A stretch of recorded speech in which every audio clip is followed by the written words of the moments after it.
I love what I do. I love wearing this uniform and this badge.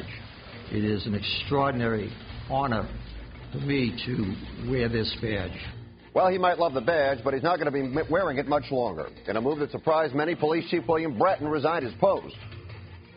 And what might be a case of police brutality? A man tasered not once, not twice, but 3 times. Well, if he gets up and keeps walking, what do you expect the police to do? And Paula Abdul says she's leaving American Idol. She wants $20 million a year. They say take 10, boo-hoo. Don't get hysterical. The Filter starts right now. William Bratton is one of the nation's best-known law enforcement leaders. In 7 years, he has reshaped the LAPD and polished its tarnished image. Today, he stunned City Hall by announcing his resignation. When you love what you do, when you love the people you get to do it with, when you love where you do it, there is never a good time to leave. But there is a right time. And for me, personally and professionally, at this time, it is the right time. The mayor praised the police chief for reducing crime in L.A. Bratton will leave with more than 3 years remaining in his second term. He's moving on to head a private security firm that will focus on working with local governments internationally and in the U.S. to help build and improve police forces. Our contributor tonight, nationally syndicated columnist AmyAlkon. Amy, thanks for being here. Well, the mayor said Bratton made Los Angeles a safer place. Do you agree? Is L.A. safer than it was 7 years ago? Absolutely. Our crime rates are way down. And he did very important stuff in the police department, cleaning up corruption, recruiting gay, lesbian, and minority officers, random drug testing. And while I don't really appreciate our drug laws, I think it's very important that we don't have cops with drug problems policing neighborhoods. I mean, he was an amazing, just sensible guy. He ran L.A. From the police department perspective like we just haven't had that kind of sense in decades, and it just is really needed here. I'm very sad he's going. Well, when he came in, he was here to reform the entire system. I guess the big question is who replaces him, and will that individual be able to continue on? Well, he instituted all this sort of database policing, figuring out where police are needed, and if the next guy doesn't keep that in place, that's a problem. And also, you know, the way he sort of worked with the leadership at police stations to give them power to actually do their jobs is very important. So it would be very sad if all of this disappears. All right, let's move on to our next topic. Now, go figure this. If you're in prison, you did something bad. Well, apparently conditions in California prisons are so awful that prisoners themselves are driven to commit more crimes even behind bars. There's only one solution here. Open the doors and let 43,000 of them walk onto the streets. A panel of federal judges said overcrowding leads to disease, increased lockdowns, and an inability to provide proper medical and mental health care for inmates. Governor Schwarzenegger said the court overstepped its boundaries. The California legislature is set to debate the issue later this month. Please keep in mind they want to cut over $1 billion from the prison budget. Apparently, the best way to make sure the prisoners don't go insane and help the budget is to simply let them out. Amy, you think that's solid thinking? Oh, my God, this is the most insane thing. We just had this girl here murdered, 17-year-old girl, murdered by a repeat offender who was let out of jail. This will be happening over and over and over again.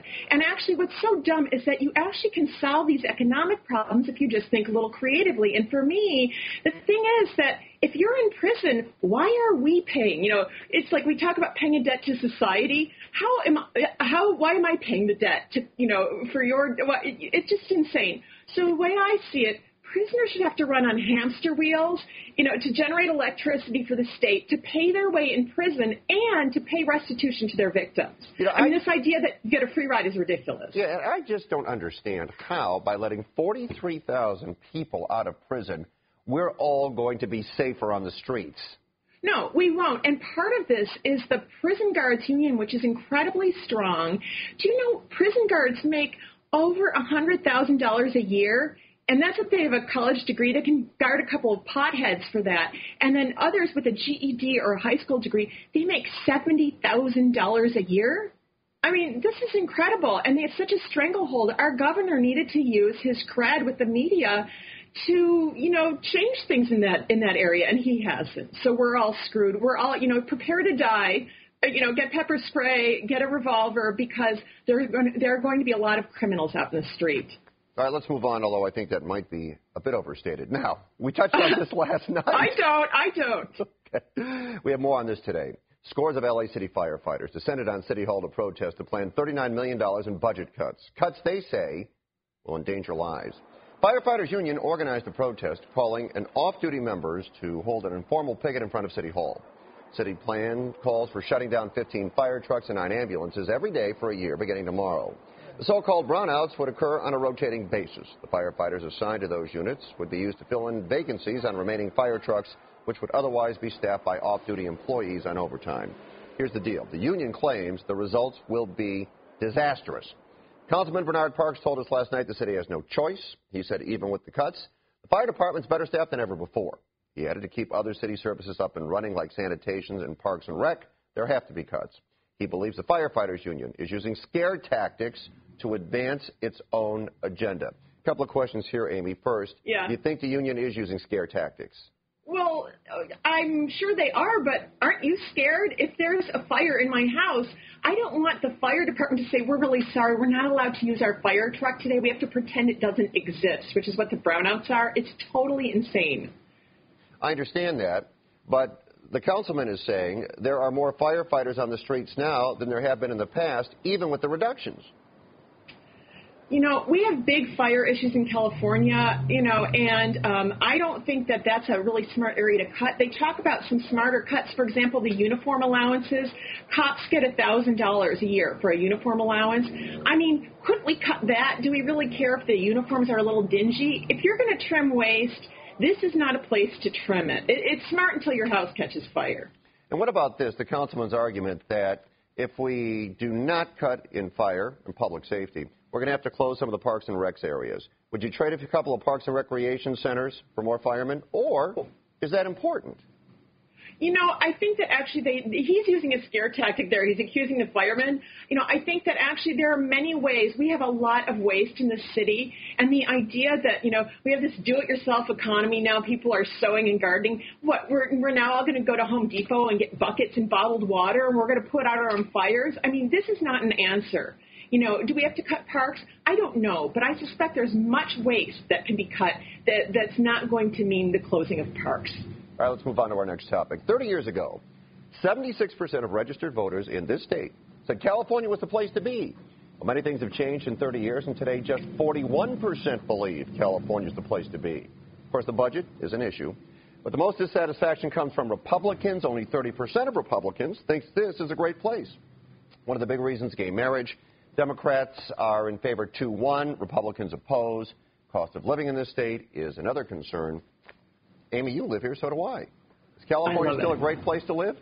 Oh, my God. I'm from Michigan, and I always think someone's going to say, hey, you've been on vacation long enough. Go home. I mean, I look out my window. There are palm trees. It's very inexpensive compared to New York in terms of, cost of living. This is a beautiful place to live. And these people who are grousing, part of it is that we expect people who've earned a living to pay all the taxes of people who haven't. That's part of it. Illegal sucking off health care, and also the voters in the state are largely to blame. These voters, they're like some Beverly Hills teenager with an unlimited platinum card. I mean, the stuff they vote in, the bond issues, let's have a train to San Francisco from Los Angeles. Well, great idea. I'd also like a flying car, but I can't afford to, invest $45 million in creating one. So, I mean, I think that that's a big part of it. And the idea that people are unhappy because of gay marriage, this is really a side issue. People go and they think, no, don't let those gays marry, but they're not moving out of state because of it. So you still think it's a great place to be? I also was born in Michigan, and I like the weather much better out here. Oh, yeah, absolutely. Absolutely. All right, Amy, thanks. Nice job tonight. Appreciate it. Thanks. Okay. Giving your child a name may be the most important gift you ever give them. Would you open that up to the highest bidder on eBay? Everyone has something to say. Contact NBC Filter on Twitter or Facebook, or send an email to thefilter@nbcuni.com. To borrow a line from noted psychiatrist Dr. Fraser Crane, I'm listening.